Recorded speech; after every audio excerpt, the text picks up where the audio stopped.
Now, this Wednesday, AEW has its Grand Slam show at Arthur Ashe Stadium in Queens, New York. The big attraction that they're promoting for this show involves a match that may or may not happen. That's how they're promoting it. The match might happen, or it might not, between the AEW World Champion Bryan Danielson and Nigel McGuinness in their first match in right around 15 years. And this will be Nigel's first singles match since 2011. This is a match that I was hoping they might do all in last year at Wembley Stadium. Bryan got concussed. He was not able to make it back in time, and they didn't do it. Then I thought, well, there's always this year. They're back at Wembley. Nigel spent the entire year on commentary just taking little digs and little pot shots at Bryan Danielson. They went a different way with it. They told a different story with Danielson, him winning the world championship, that great moment at the end of the show with him and his family and his kids, all the members of the Blackpool Combat Club, except one very important member of the Blackpool Combat Club. But that was the story they told with Danielson. So they didn't do it. And now Danielson has talked openly about how his full-time career is coming to an end this year. So time is running out. And that's part of why we're getting the match now in the way that we are, where even though there's a history that dates back 20 years between these men, and yes, Nigel has been taking shots at him on commentary for over a year now, even still, it feels rushed. But Bryan only has a limited window left. Couple that with the fact that Tony Khan has only been able to put about 5,000 people in the building on Wednesday, and he needed a big match to promote, and this is what he came up with. The way that they are promoting this is very bizarre. Again, the match may or may not happen. Bryan Danielson was supposed to defend the AEW World Heavyweight Championship against Darby Allin on this show, which was actually a match I was looking forward to. First time ever match. And then plans changed. Jon Moxley put a plastic bag over the man's face at All Out. Evidently, it injured him so severely that he has been just completely off the grid. Nobody's heard from him. He hasn't been able to make any appearances. And Nigel McGuinness pops up. Nigel McGuinness pops up on the very same night that Jon Moxley tells Darby Allin, you're not getting your world title match at Arthur Ashe Stadium because the champion is indisposed and he will not be able to defend his title. So you're going to meet me instead. And they agree to have a match, and Darby will put his world championship shot that he earned on the line in a match against Jon Moxley because Jon Moxley just asked for it. Fast forward later in that same show, Nigel McGuinness shows up with a contract already approved by Tony Khan himself that he will get a match with Bryan Danielson on that same Grand Slam show, that he is so injured that he cannot defend the championship against Darby, but he'll be there if he's cleared to wrestle Nigel McGuinness. Too injured to defend the title on that show, but hey, if he can get medically cleared, we'll put him in the ring on that show against Nigel. Just the way in which they went about changing the whole card up and doing what they did was just very bizarre. And to think that this is what they came up with to get to this big Bryan Danielson, Nigel McGuinness match. I mean, the match itself is going to be very good. And it's a match I was looking forward to them doing at some point. How they got there is so monumentally stupid that it should be studied. I mean, they should have a class dedicated to this, and it's like your big project for the semester. And you just study nothing but this. So one of the things that I was looking forward to when they eventually did this match, if we eventually were to get this match, were the promos. Because there's a lot of history there, right? I'm aware of that. I was a Ring of Honor fan back then when they were wrestling each other. I was probably at some of those matches. I saw so many Bryan Danielson and Nigel McGuinness matches. A lot of them just kind of blend together for me. But yes, I'm aware of their history, and a lot of the AEW fans are indeed aware of their history. Not all of them, though. And so I was hoping that at some point we would be able to get Nigel on TV, as we had on Collision this weekend. Last night, Nigel McGuinness was there. Bryan Danielson still was not. Time ran out. We never got that face-to-face promo segment between them, whether it was split screen via satellite or the two of them live and in living color in the middle of the ring together, a contract signing, that kind of segment. That's what I was hoping for. Get them face-to-face and let Nigel just spill his guts. Get up in front of this man's face and let him know that should have been me. The career that you had in WWE, the career that you have enjoyed over the last decade plus, that should have been me. You and I, we were leaving Ring of Honor together. We were going to WWE. This was our big break. You made it. I didn't. And I resent you for it because I know I'm better than you. People call you the best wrestler in the world because you had 10 plus years to show them what a great wrestler you were. Well, if it were me, I would be the one that they call the best wrestler in the world. That's basically the story. And that's kind of the crux and the gist of what Nigel was communicating on Collision last night. And you know, from Nigel's perspective, even though he was the only one out there, it's a very good promo. It's a very good promo, even though the crowd was stone cold silent throughout the entire thing. Almost like many of them had no idea why this announcer guy is in the ring cutting an angry promo on the world champion who's already got a separate issue ongoing with another group of guys. But now Nigel is all up in his feelings and he's all very upset about Bryan Danielson for some reason. You would think that they would give us something involving the both of them on television to help get us to the match itself. And maybe if they had more time, maybe we would have gotten it. Even if they're on a limited schedule here to get this match done before Bryan goes away and takes a little vacation for a while, because he's not retiring completely, but I do think that when Bryan does lose the title, he's going to disappear for a while. And we're only going to see him for special matches here and there. So even if it was rushed because, okay, we were up against a very short window of time here, there was a better way to go about doing this. And I just don't understand the way that they chose to do it unless the idea is that this is not going to be the only match that we get between Bryan Danielson and Nigel McGuinness. That is possible. I will leave that open as a possibility. It doesn't seem that way to me. It seems like they want to get this done now because they may not have another chance. But if this is the first of a series of matches between these two that will bleed into next year, and whatever limited matches Bryan works, maybe we'll get another one with him and Nigel. Certainly possible. Even still, a very bizarre way to promote this first match between them and build to this match. And very disappointing. Very underwhelming.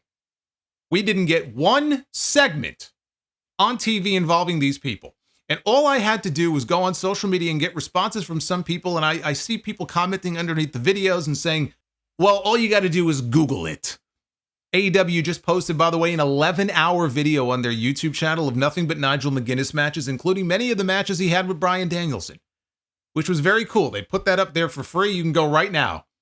If you're a fan of his work, 11 hours of Ring of Honor matches with Nigel McGuinness that you can go watch on their YouTube channel right now. That's great. That's great. Here's my issue with that. People should not have to go and Google stuff to understand what's going on here. There is a history here, a long history between these two men that there are people, I guarantee you, who watch these shows and pay money to even go to some of the shows. I'm sure some of those people were in the building for Collision last night based on the lack of reaction to anything that Nigel was saying. You still on your television show, and your primary one, which for them is Dynamite, more so than Collision. But on your television show, you still need to take steps to really explain to people exactly why they should give a shit about this match. Clearly, Nigel is very upset, right? Why should people care? What does Bryan Danielson think of this whole situation? We never got the chance to hear from him, so we don't fucking know. But the other thing is also, I'll speak for myself now, as somebody who's very well informed as to the history between these two men. I'm very much aware of their past matches and why Nigel McGuinness is upset with Bryan Danielson. I'm watching a television show every single week, okay? And Dynamite this week was a great example because I was not outside of a couple of segments, I was not a fan of this show.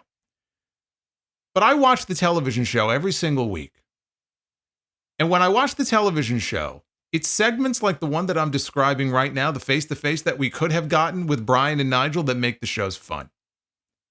It's like anything in wrestling. You got to suspend your disbelief. You see shit on wrestling shows all the time that just, to a normal person, they would look at and they would laugh and go, this is ridiculous. This is what you watch. This is stupid. We see a lot of stupid over-the-top shit on pro wrestling television. But you turn your brain off and you just enjoy it because it's a show, right? It's a show. It is a show. That's the whole point. What I was looking forward to more than anything else except the match itself was getting these two guys in the ring and seeing what that face-to-face would be like. Hearing Nigel riff on Bryan and Bryan's retort to him and talking back to him and then Nigel responding to him and back and forth, and that's how you promote matches.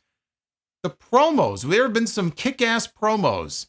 That go-home show right before the big pay-per-view, and you get the two guys in the ring together again. Maybe it's a contract signing, maybe it's just a face-to-face promo, but that's where you can have fun and really bring people in, really draw them in, and get the audience to really fully understand, okay, that's why this match is such a big deal. It's those segments that make the wrestling shows every week, all 2 hours or 3 hours, worthwhile to watch. If all you're doing is surrendering and saying, nah, that's not our job, just go on YouTube and look it up. We'll give you the match. We'll give you the match. We don't have to give you anything else because it's obvious, right? The story, it's a 20-year story. Where have you been for the last 20 years? Haven't you been paying attention? Is such a fucking lazy way to write or book your television show. And why some people don't understand this, I'll never know. I'll never know. It's not even that they are like understanding that point of view and saying, well, you know, I don't feel the same way. There are people out there who just genuinely don't get it. They can't understand why people just don't go Google it. Why are you so upset? This is great. Everything's great. Just Google it. You got an 11-hour video now on the AEW YouTube channel. Just go watch their past matches. That's all you need. You're cutting out the entire part that is the most fun, which is the build-up to it. You don't just give people the match.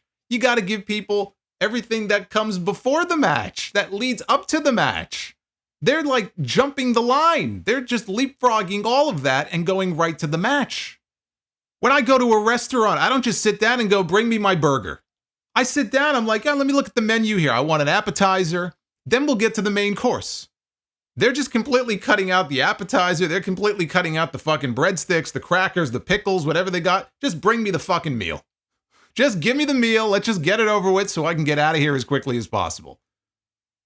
That's the point that I'm trying to make. You have a television show here. These are the kinds of things that you do on the television show. Why was Bryan Danielson not there this week? He should have been there. We should have gotten at least one segment with them together face to face, even if they didn't touch. Nigel has had to carry the entire thing. What was it, years ago when John Cena was going out there every week, right, and challenging The Undertaker to a match at WrestleMania and The Undertaker didn't show up? Kevin Owens had to build an entire WrestleMania match. We didn't even know it was going to be a match, but he had to build an entire WrestleMania match around Steve Austin. Austin wasn't there a single week on TV. I'd be lying if I didn't say it was a fucking disappointment to not have him on the television show to cut those classic Austin promos and build that match up. So yes, it goes both ways. I know some people are, oh, well, you know, WWE does this, and I don't hear people complain. I can't speak to what other people complain about. I don't give a fuck.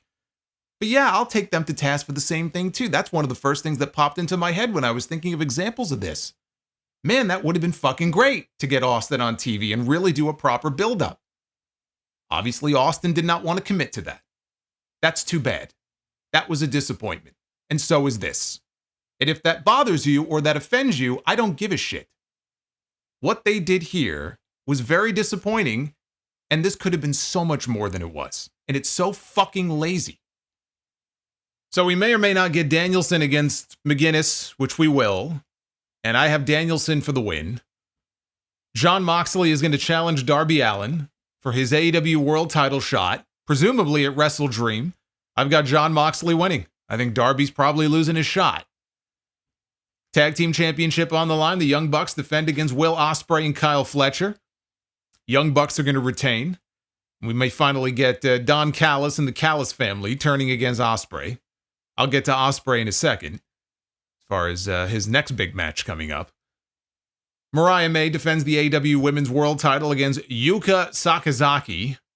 Mariah will win. Mina's on her way back, so we're going to get Mariah and Mina, probably at Wrestle Dream, or maybe on the 5-year anniversary show. But first, Mariah's got to get past Yuka. The trios titles will be defended in an open challenge. Wheeler Yuta willing to put aside all the drama been going on of late, even though he's very good friends with Bryan Danielson, doesn't understand, doesn't like what happened to him. He's going to stand with Claudio and Pac, and they're going to defend their titles against who, I don't know. But I presume they will retain the titles. Hook is defending his FTW title against Roderick Strong, and no reason for Hook to lose that title. He just got it back. Hangman Adam Page who may be my favorite right now, honestly, in all of AEW, is going to be wrestling Jeff Jarrett. And as Jarrett announced on Collision last night, he threw out the challenge. It's going to be a lumberjack strap match, which, you had to figure it would have some kind of stipulation, smoke and mirrors. Jarrett is not a young man anymore. So that's the match they're going to have. No reason for Hangman to... give me a fucking break. Hangman's not losing to Double J. Give me a break. Are you kidding me? He just beat Swerve in the main event of All Out. He's going to go lose to Jeff Jarrett. Strap yourself if you think that's going to happen. So that's the card for Grand Slam as far as Dynamite. They're taping Collision on Wednesday at Arthur Ashe as well. These are the matches that I believe are taking place on that card, which will air on Saturday. Kazuchika Okada is going to meet Sammy Guevara in an AEW Continental Title Eliminator match. Sammy threw out the challenge to Okada. If he wins, then he's going to challenge for the championship on the 5-year episode of Dynamite. The same Sammy Guevara who lost to Ricochet a few weeks ago. The same Sammy Guevara who was already one half of the Ring of Honor Tag Team Champions. That Sammy Guevara is wrestling Kazuchika Okada. Sammy was on the very first Dynamite in the opening match, in fact, against Cody Rhodes. So maybe they want to give him a spot on the 5-year anniversary show, but that would mean that he would have to win this. And having Sammy Guevara be the first man to pin Okada since he signed with the company, I'm going to need Tony Khan to surrender his booking license to the lady at the front desk, if he's dumb enough to actually do that. Which I certainly hope he is not. Chris Jericho, Big Bill, and Brian Keith take on Orange Cassidy, Kyle O'Reilly, and Mark Briscoe, the Conglomerate. It will be a Tornado Trios match. I can't believe that we are continuing with this. We just had Jericho wrestling Orange Cassidy. Still upset that he destroyed his jacket, his $7,000 jacket on Dynamite 4 years ago. They had a match on Wednesday. Orange Cassidy won. And now we're continuing with this. We are continuing with this. Now, the only potential saving grace here, I'm picking the Conglomerate to win. And I'm picking the Conglomerate to win because I'm hoping that there's some sort of miscommunication involving Jericho and Big Bill. Maybe Jericho accidentally hits Big Bill with a foreign object. Big Bill might take the loss, but it's building to Bill breaking away from the learning tree. We got a little tease of that. I didn't pick up on it right away in that segment last week, but people pointed it out. There was a promo Jericho cut. He talked about how there are no real friends, and if there's someone who you think is a friend, they're probably using you. And then Bill gave him a really, a nasty look at that comment. So clearly they're building to something. So, it serves a purpose potentially, unless it's just a match and nothing happens. I would hope they shoot some kind of angle here. I just can't believe we're getting this match. I can't believe we're still feuding Jericho and Orange Cassidy and these people. I just don't understand. But the Conglomerate is my pick to win. And then Saraya one-on-one with Jamie Hayter. It is a Saraya's Rules match, which basically means Saraya can do whatever she wants. The rules don't apply to her. The 10 count doesn't apply to her. All that stuff doesn't apply to her. But they do to Jamie Hayter. Doesn't matter. Jamie Hayter is going to win.